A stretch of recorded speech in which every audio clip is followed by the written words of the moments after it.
Сәлем достар, құрметті менің көрермендерім, каналыма қош келдіңіздер.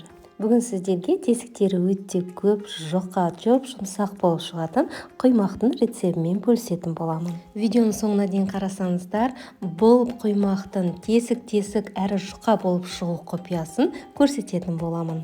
Бұл құймақтың жасалу жолы өте оңай. Осы рецепт бойынша жасасаңыздар, сіздерден де міндетті түрде өте керемет құймақтар шығады.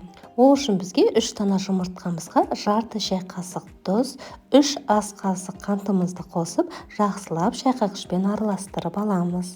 Бұл рецептте миксер мен таразыны қолдану қажет емес, барлығы стакан мөлшерінде өлшеніп, описание бөлімінде құрамын жазып қалдырып кеттім.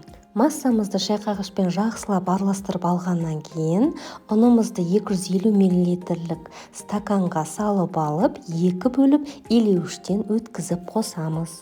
Бірінші бөлігін қосып шайқап алғаннан кейін, үстіне бөлме температурасында тұрған 200 мл стаканмен жылы сүтімізді қосып шайқап аламыз. Одан кейін қалған ұнымызды илеуіштен өткізіп тағы қосып шайқаймыз. Осы әдіспен, яғни жарты ұнымызды сүт қайтадан ұн қоссаңыздар, құймақтарыңыз түйіршіксіз болып шығады.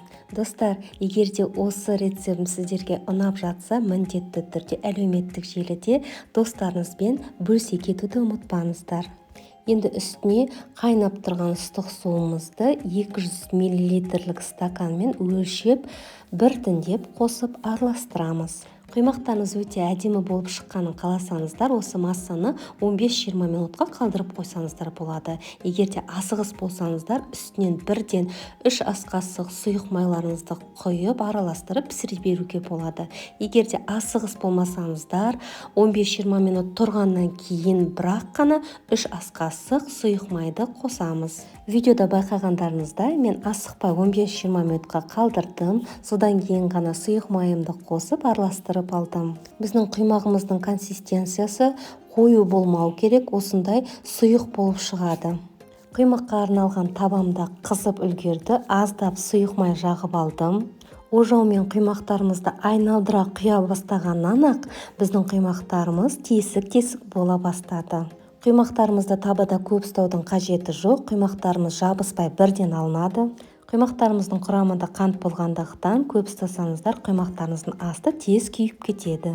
Төменде комментарий бөлімінде өз жасап жүрген рецепттарыңызды жаза кетсеңіздер, міндетті түрде сол рецепті жасап көрермендерге көрсететін боламын. Рецептім сіздерге ұнаған болса, лайк басып, каналыма тіркелмеген болсаңыздар, міндетті түрде қызыл подписаться батырмасын басып, қоңырауша белгісін басып қойсаңыздар, алғаш болып жүктелген видеоны көре аласыздар. Сіздердің әрбір лүпілдеріңіз бен пікірлеріңіз мен үшін өте маңызды. Пісіп шыққан құймақтардың арасына міндетті түрде сары майдан жағып қойыңыздар. Сол кезде құймақтарыңыз біріне-бірі жабыспай жылтырап тұрады. Осы рецепт бойынша сіздерде 25-30 данадай құймақ шығады. Бірақ міндетті түрде құймақ пісіретін табаның диаметрін де ескере кетіңіздер. Менде бұл жерде табамның диаметрі 22 см. Бұл құймақтардың дәмділігін сөзбен айтып жеткізу мүмкін емес, сондықтан сіздерге 2 есе пропорцияда жасауға кеңес беремін.